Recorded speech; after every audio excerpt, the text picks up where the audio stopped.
Sidoarjo, salah satu kota terkecil di Jawa Timur yang menyimpan potensi perikanan budidaya yang luar biasa.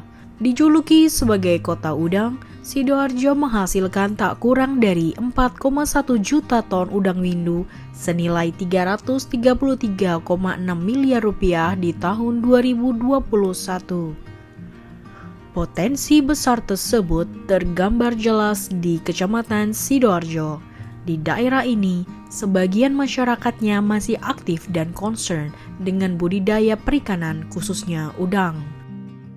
Ahmad Syarif atau yang akrab disapa Pak Haji, pembudidaya udang windu asal Sidoarjo, Jawa Timur memiliki impian besar untuk membangun meningkatkan ekonomi keluarga dan masyarakat sekitarnya. Baginya, budidaya bukan hanya tentang meraup keuntungan sesaat, tetapi juga untuk mempertahankan hidup, memperluas relasi, baik dengan warga sekitarnya maupun dengan pihak lainnya. Nama saya Ahmad Syarif, pembudidaya tambak di daerah Sidoarjo. Bergelut di bidang budidaya ini sudah mulai tahun 78 hingga sekarang, menggantikan profesi orang tua saya. Setelah tidak mampu lagi ke tambak karena tua, hingga saya harus menggantikan. Ini nanti ada generasi saya itu yang sekarang masih di Unibro ambil perikanan budidaya gitu. Jadi istilahnya itu memang kita dilahirkan di daerah tambak untuk bisa menggeluti dan menyambung profesi orang tua, nenek moyang itu. Di Sidoarjo ini luasnya 15.539 hektar luasnya, tapi semuanya itu sistem budidayanya itu polikultur, bandeng campur udang, ada udang campur nila gitu ya. Dulu ada intensif semi intensif, cuma 0,8% saja, itu pun sudah bangkrut mulai tahun 87. Itu sudah tidak dioperasikan lagi. Ada di Munudon Kencana itu. Munudon Kencana itu luasnya 125.000 hektar. Jadi sampai sekarang masyarakat Sidoarjo itu tidak mau bergeser dari sistem budidaya polikultur itu. Tetap aja sampai sekarang. Bagaimanapun keadaannya di sana ada. Nah, ternyata yang bangkrut dulu itu yang menggunakan sistem intensif, semi intensif, super intensif, hiper intensif, itu yang bangkrut lebih duluan. Kita bertahan itu kita ngeman sama lahan kita. Kalau kita menggunakan pakan-pakan seperti itu, sistem pengerusakan tanah itu lebih cepat gitu. Lebih cepat. Berhasil itu bisa 1, 2, 3 siklus paling lama. Setelah itu menurun sampai itu. Makanya kita tetap berpegang pada konsep budidaya tradisional itu. Bahkan pernah sampai sekarang di bawah naungan Athina itu kan budidayanya tidak menggunakan kimia sintetis. Ya. Kita menggunakan pakan alami, plankton, ya ganggang-ganggang yang tumbuh itu ditambah rumput-rumput difermentasi secara alam itu. Ada sebagian dari jumlah masyarakat tambak itu 3.257 petani ya. Tambaknya 3.328 unit tambaknya, karena ada orang satu ada yang punya 2, orang satu ada yang punya 3 itu. Jadi lebih banyak tambaknya daripada pemiliknya gitu. Kalau setahun itu bisa 1,2 ya. Yang 5 hektar itu, saya punya 2. Yang satu 5 hektar, yang dekatan dengan sini. Terus yang lapangan bola ke sana tadi itu ada 7 hektar itu. Cuma di sana itu jarang bisa di udang windu, karena suplainya air dari atas itu dorongannya lebih keras, sehingga kita dapatkan air tawar. Maka yang bisa di sana itu fanami gitu ya, fanami. Kalau di sini payau, aslinya sini ke barat itu sampai kampung sana itu payau, kecuali nanti ada bulan 8. Bulan 8 itu hujan sudah tidak ada, kemarau. Nah, ini dorongan air laut ini lebih dominan gitu. sehingga kita kita tebar udang windu itu lebih mudah. Hasilnya habitatnya udang itu semuanya itu salinitasnya tinggi, 25 sampai 30, 31.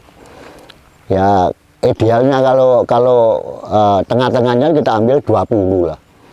20, 18 itu masih bisa bagus itu untuk tebar. Tanpa itu SR-nya rendah gitu.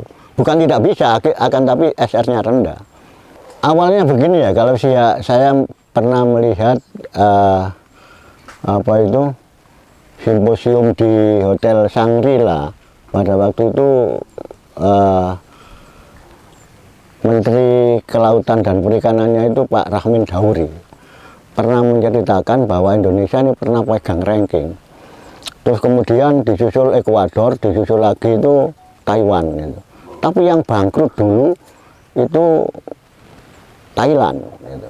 Lah masyarakat di sini ini kan sebagian itu menggunakan ada intensif ya, yang di atas itu ambilnya dari Taiwan. Pakan itu sok-sokan kan, sok-sokan. Kalau pakan nggak import nggak mau itu. Padahal di sana yang digunakan protein yang paling tinggi dari kepala udang yang pernah kena masalah, yang kena virus dicampur dengan pakan udang, akhirnya nyebar sampai Banyuwangi, Jawa Barat sampai Banyuwangi kena semua itu. Virus kan tidak bisa mati. Nah itu masalahnya. Jadi tidak percaya atau percaya diri pada pakan produk negara kita sendiri. Taiwan didatangkan, Thailand didatangkan, padahal kena masalah lebih duluan itu. Bangkrut itu Thailand. Terus sekarang mulai beranjak lagi ya, di Indonesia ini ada Faname itu. Akan tapi sayangnya begini ya, kalau di Jepang itu orang membawa bakteri itu ditolak-tolak betul gitu. Di sini tidak mendatangkan Faname, tidak diikuti, padahal Faname itu ada spesies lain yang diikuti dengan penyakitnya itu, ada Taura sindrom virus, ada WSSV, ada Mio dan lain sebagainya itu. Dan itu penangkalnya belum diketahui. Ini anehnya di Indonesia itu. Jadi diterima saja. Sehingga kalau kena masalah sulit untuk menyelesaikan masalah itu. Sulit. Tapi kalau udang pintu kan spesies ini. Spesies Indonesia udang pintu itu hasilnya itu. Pinus monodon itu. Sehingga paling-paling ada white spot gitu ya. Kalau dari luar itu biasanya ada vibrio gitu ya. Itu masih bisa juga ditangani gitu. Jadi penelitiannya lebih lama daripada di sini meneliti penyakit bawaan dari Faname itu sesungguhnya. Memang mudah ya, mudah. Faname itu mudah untuk dibudidayakan. Akan tapi susah bila kena penyakit itu. Tahun 2000 saya itu diambil oleh ATJ atau Trade Japan sebelum ada Athena. Ini prosesnya seperti itu ya. Saya dijadikan PL itu. Pertama itu petugas lapangan yang menginspeksi dan memberikan penyuluhan terhadap orang-orang yang mau ikut organik itu awalnya itu. Dan organik itu satu-satunya yang ada di dunia itu adalah di Indonesia. Gitu. Lah sistemnya termasuk saya ikut di dalamnya, bikin konsep itu, bikin draft itu, kita setor ke Swiss, ke IFOM, International Federation Aquaculture Movement itu. Itu kita yang bikin itu. Jadi ada standar internasional, ada standar lokal, nasional gitu. Nah itu kita bikin itu. Kita bikin, tidak boleh begini, menggunakan kimia sintetis, kemudian ada traceability seperti tadi itu. Panen harus diketahui oleh petugas ATJ gitu ya. Nah, lama-lama berjalan itu oleh karena tanah modal asing itu dikira pajaknya lebih mahal dibanding itu, akhirnya bikin anak perusahaan yang munculnya Athena. Itu Athena itu muncul itu kurang lebih tahun 2006 itu embrionya di sana itu. Kemudian 2008 dan selanjutnya sekarang itu. Nah, oleh karena saya sudah lama bergelut di jadi karyawan PT Athena itu. Sekarang tidak asing bagi saya. Saya tahu prosesnya, saya tahu kejujurannya, saya tahu keadilannya. Ini penting. Ini sangat penting. Tapi kalau berbeda, saya harus mengatakan supplier itu tidak jujur. Akan tapi ada potongan-potongan yang macam-macam itu, potongan-potongan yang macam-macam. Tapi kalau Athena kan tidak. Athena memberikan penyuluhan, kemudian sampai ini ada ini saya tunjukkan. Terakhir ini, loh, ada kemarin Bu Jeti kesini itu kan kita mau diajak ya, diajak untuk bikin ini BPJS ketenagaan kerjaan. Artinya lebih duluan ini, artinya lebih duluan ini konsep ini, sehingga pendega, pemilik, pembantu yang terkait dengan kerjaan ditambah ini bisa mendapatkan ini semua, hanya saja bayarnya kalau nggak salah 16.000 sekian itu, 16.000 sekian tiap bulan. Itu sudah dijelaskan itu oleh PT Athena itu sampai ke pendeka-pendeka itu. Di sini mendirikan grup BPJS ini ada. Saya itu yang pasti itu 3 orang ya, yang pasti itu 3 orang, yang pasti itu. Nah, kemudian nanti kalau kita memerlukan ada biaya operasional seperti itu ya, numpuk-numpuk ganggang yang ada di dalam itu nambah orang biasanya, nambah 3, nambah 2 itu. Kemudian kalau panen apalagi, kalau panen itu yang bantu kita panen untuk jualkan ke pasar, untuk bandeng ya, menjualkan ke pasar, terus bawa ke Athena itu ada pembantu lagi. Itu yang tenaga tetap yang bekerja ditambah itu 3. Waktu organik itu harga umum ditambah 10.000 itu. Pendekanya dengan pemiliknya dapat premi lagi itu, per kilo itu. Per kilo itu. Waktu itu hebat ya. Lah apa itu? Organik itu bisa diambil melalui perusahaan, melalui koperasi, melalui kelompok dan sebagainya. Kebetulan pada waktu itu ATJ itu kan bawahi petani ini. Sebelum Athena itu ada ATJ itu. Bawahi petani ini. Ya ini yang dibawa itu. Pada waktu itu ada kurang lebih 200 sekian anggota itu. Saya tidak terlalu banyak waktu itu, waktu saya jadi inspektur di ATJ itu, dari 15.539 itu kita ambil cuma 30%. 30% dari 15.000. Nah, itu. Akhirnya kita dapat antara 200 sampai 300 petani yang bergabung dalam organik itu. Jadi saya tahu persis itu. Isinya organik itu saya tahu persis. Bagaimana organik itu saya tahu persis. Makanya berani menambah premi 10.000 waktu itu dari harga umum ya. 10.000. Ini untuk mengganti ini. Tidak boleh menggunakan kincir. Tidak boleh menggunakan pompa air yang sengaja untuk menambah oksigen. Itu tidak boleh. Jangan itu. Ini ada obat-obatan. Sisa obat-obatan jadi pertanyaan itu. Misalnya ada teodan di sini. Dibuat. Kalau lampu malam sini kan pakai gas itu ya, pakai gas, pakai sumbu itu jadi pertanyaan. Mungkinkah Anda tidak menggunakan itu?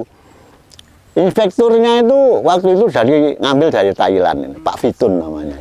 Jadi Swiss itu nunjuk yang dekat dengan Indonesia kan Thailand. Itu susah Pak, susah dikompromi itu Pak. Jangankan becek itu ya, sepatu dibawakan aja nggak mau. Aturannya itu kita kalau mampir ke petani atau perusahaan tidak boleh lebih dari minum segelas kopi. Selebihnya enggak boleh itu. Pernah saya bawakan itu Pak, kasihan saya kan, Pak pakai sepatuan, saya bawakan, oh tidak. Jangan dibawa sendiri Pak. Itu bedanya dengan inspektur sekarang. Minta digendong kalau inspektur sekarang. Untuk tambahan modal Pak. Untuk tambahan modal tadi ada tambak yang dangkal minta kita dalamkan, itu kan perlu juga biaya gitu ya. Kalau sewa tambahan biaya untuk infansi, kalau istilahnya kerennya itu infansi, memperluas usaha gitu ya. Itu bisa. Keterlibatan pemerintah baik pusat dan daerah dalam fasilitasi pembiayaan turut memudahkan perbankan dalam melakukan pengecekan. Hasilnya, persetujuan pemodalan bagi pembudidaya jadi lebih mudah dan cepat.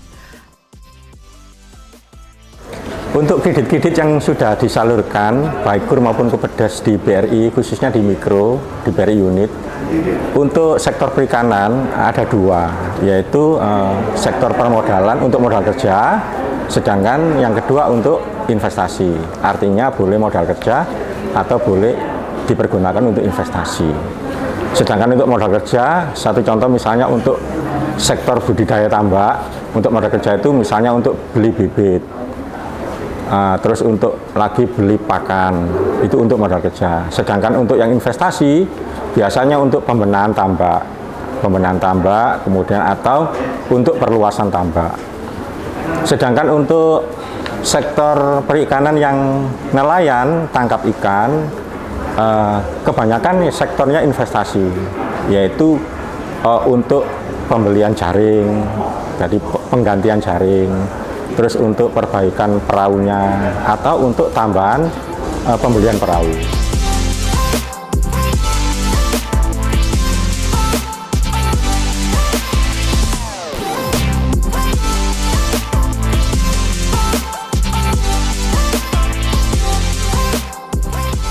Sektor perikanan yang telah kami support di Sidoarjo dan sekitarnya ini saat ini sebesar 11,7 M, termasuk para mitra binaan dari PT Alter Trade Indonesia. Dalam hal ini kami bersinergi dengan Kementerian Kelautan dan Perikanan. Dan PT Alter Trade Indonesia ini merupakan salah satu nasabah terbaik kami yang telah bekerja sama dengan kami sejak tahun 2005. Dan kami siap bersama PT Alter Trade Indonesia untuk mengembangkan UMKM dan menumbuhkan sektor perikanan yang ada di area kerja Sidoarjo dan sekitarnya dengan potensi yang cukup besar di 98 UMKM binaan dan di lahan yang terhampar budidaya ini di atas 1.700 hektar.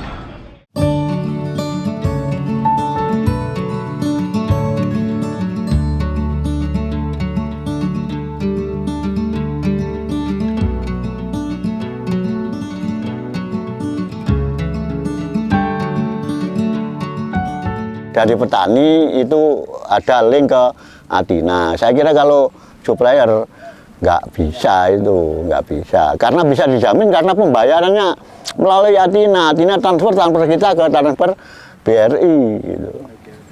Untuk kemitraan yang awalnya kita ditawari oleh Athina, itu nanti akan dibantu dan dijembatani oleh PT Athina. Ini memang bisa kita rasakan. Sebetulnya petani semua itu sangat membutuhkan permodalan ya, tambahan modal istilahnya itu. Tapi kita bisa meningkatkan dari dulu tebarnya cuma 100.000, kita bisa tingkatkan sampai 200.000 gitu ya. Dari perbaikan lahan-lahan yang kurang bagus, dari pintu air, kemudian penataan lahan, itu kan bisa kita pakai untuk biaya-biaya seperti itu. Nggak boleh tambak itu dibiarkan begitu saja sehingga makin lama itu tidak makin dalam, makin dangkal itu. Saya juga dibantu ada sistem Venturi ya. Venturi itu pipa Venturi itu, mesin Venturi itu kan untuk nambah oksigen. Ada nanti di sana ada tuh. Contohnya sampai sekarang itu. Jadi apapun juga program selalu Pak ke petani itu. Oh enggak, selama kita bisa mengikuti programnya Athina, kenapa tidak itu? Kenapa tidak? Selama ini saya belum pernah mendengar ada anggota Athina yang ingin keluar gitu ya, enggak. Karena apa? Dijamin harganya itu. Kita produksi itu kan bisa dikatakan berhasil kalau kita panen itu mendapatkan harga yang bagus itu. Kan itu. Dan Athina menjamin itu. Tidak sampai kalah dengan pembeli-pembeli yang lain, itu jujur saja. Es gratis. Biaya angkutnya gratis, kan itu. Setelah lebih dari 4 dasawarsa bergelut dengan usaha budidaya udang, usaha Pak Haji makin berkembang setelah dia berkolaborasi melalui kemitraan. Dipertemukan dengan Athina di tahun 2006, Pak Haji menjadi pendobrak hingga akhirnya para pembudidaya lain mengikuti jejaknya. Kami bermitra dengan lebih dari 1.000 pembudidaya di beberapa wilayah dengan tambak tradisional ini. Jadi kami terus mendampingi mereka agar mendapatkan kepastian sumber bahan baku sesuai dengan keinginan pasar mereka juga bisa fokus meningkatkan produktivitas. Kita dukung mereka untuk meningkatkan kapasitas kemampuan terhadap adaptasi. Menjaga hubungan ini menjadi sangat krusial bagi kami dan penting juga menjadikan kedekatan emosional bagi kami dan para pembudidaya sehingga apa menjadi keluhan mereka kita bisa langsung dengar. Kita juga bisa langsung bagaimana merespon semampu yang kita bisa kerjakan. Bagi kami, bergabungnya banyak pihak, berkolaborasi menjadi suatu kata kunci bagaimana kita bisa bersama-sama meningkatkan, karena pembudidaya skala kecil yang dijalankan oleh bisnis keluarga ini cukup memberikan dampak sosial juga kepada mereka karena mereka bergantung dari pendapatan yang dihasilkan dari tambak ini. Udang merupakan komoditas ekspor utama bagi Indonesia. Peningkatan produktivitas menjadi keinginan dari semua pihak, termasuk kami processing yang selalu inginkan kestabilan suplai bahan baku. Saat ini kita memiliki udang endemik, udang windu. Udang windu ini menjadi satu kebanggaan buat Indonesia. Tidak semua negara memiliki kualitas seperti yang dimiliki oleh Indonesia. Indonesia dikenal udang windunya itu dari sisi rasa manis, kulitnya yang cerah, karena penting bagi konsumen, begitu mereka masak, warna itu menjadi salah satu kriteria. Dan rasa, udang di Indonesia itu dianggap yang terbaik. Testimoni dari beberapa konsumen kami, kita ekspor udang ini ke 2 negara tujuan utama bagi kami, bagi Athina, itu ada di negara Jepang dan negara Amerika Serikat, beberapa negara juga di Korea Selatan dan Eropa, tapi 2 tujuan negara ini sangat memerlukan udang yang memiliki kualitas yang dapat dijamin. Mereka senang bekerja sama dengan Indonesia karena bisa dipercaya dari sisi hygiene, dari sisi sumber bahan baku, bagaimana mengolah bahan baku di lapangan. Mereka meyakini bahwa apa yang ada di Indonesia itu sudah melalui fase-fase kriteria sesuai dengan standar internasional. Budidaya dengan sistem tradisional ini dari mulai nenek moyang kita dulu, ya sudah begitu gitu ya. Bahkan dulu itu tidak ada udang, bandeng saja itu cukup menyekolahkan anak-anak. Terus belum biaya kesehatan, belum kebutuhan rumah tangga dan sebagainya. Sampai sekarang saya ini pegang tambak 2, yang satu tambak keluarga, boleh dibilang begitu ya, tambak masih namanya nama orang tua gitu. Jadi anak saya keluar S2. Fotonya tadi di rumah. Yang satu ini mau S1 sekarang mau ngadepi skripsi. S1 ada di Unibro, yang satu itu Negeri Malang. Itu fakta itu. Tapi kalau betul-betul diterapkan untuk kebutuhan rumah tangga dan ingin minterno anak gitu ya. Cara Jawa ini minterno anak. Cukup Pak. Cukup. Dulu Pak, saya waktu naik gaji itu kan tahun 90 ya. Tahun 90 itu. Itu dari itu udang windu itu waktu itu sayang masih belum ada Athina tahun 90 itu. Athina itu adanya kan, ATD itu adanya kan tahun 2000 ya. Setelah itu tahun 2008 ada anak perusahaan yang wujudnya Athina itu. Hanya saja saya dulu kan takut. Saya itu takut punya tanggungan terhadap perbankan dan lain sebagainya. Ternyata sangat membantu, jadi sekarang kita sisihkan untuk nyicil gitu ya. Alhamdulillah sampai sekarang tanya BRI itu, di unit itu ada nggak tunggakan saya.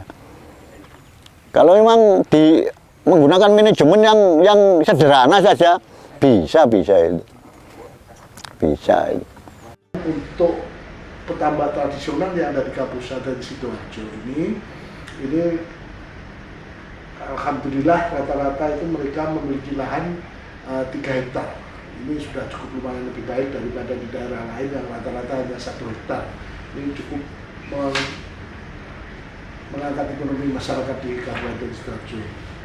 Kemudian yang berkaitan dengan kondisi cuaca memang cukup ekstrim di kawasan lain, tapi insya Allah di Kabupaten Sidoarjo ini cukup standar sehingga proses budidaya udang dan juga tambak di Kabupaten Sidoarjo jadikan Banten cukup bagus karena Sidoarjo adalah penghasil udang dan Banten yang ada di Indonesia cukup lumayan baik. Dalam rangka mendorong ekspor hasil perikanan melalui peningkatan akses pembiayaan kepada pelaku usaha mikro kecil, Kementerian Kelautan dan Perikanan bekerja sama dengan Perbankan Nasional dan unit pengolah udang windu yaitu PT Alter Trade Indonesia atau dikenal Athina telah mengimplementasikan penyaluran kredit usaha rakyat berbasis klaster. Upaya ini telah diinisiasi sejak tahun 2022 untuk memberikan modal kerja bagi pembudidaya udang windu tradisional yang menjadi mitra binaan PT Athina yang tersebar di Kabupaten Sidoarjo, Pinrang, dan Gresik. Melalui dukungan pembiayaan ini diharapkan produksi udang windu dari binaan itu meningkat untuk memenuhi permintaan ekspor udang windu melalui PT Athina yang berperan penting sebagai off-taker. Model pembiayaan berbasis klaster ini diharapkan dapat direplikasi di wilayah lain dan tidak terbatas kepada komoditas udang, tapi juga kepada komoditas yang lain. Kerjasama antara Himbara, unit pengolah ikan yang membutuhkan dukungan pembiayaan bagi supplier yang menjadi mitra binaannya, sehingga diharapkan dapat terbentuk ekosistem pembiayaan yang terintegrasi antara pelaku usaha kelautan dan perikanan, lembaga keuangan, serta mitra usaha dari hulu hingga hilir agar menjadi motor penggerak ekonomi daerah.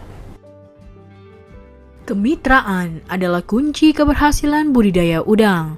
Dengan kemitraan, pembudidaya udang dapat meningkatkan produktivitas, daya saing, dan kesejahteraan. Kemitraan dapat dilakukan dengan berbagai pihak seperti pemerintah, swasta, dan masyarakat. Kemitraan yang kuat dan berkelanjutan dapat membantu Indonesia menjadi salah satu produsen udang terbesar di dunia.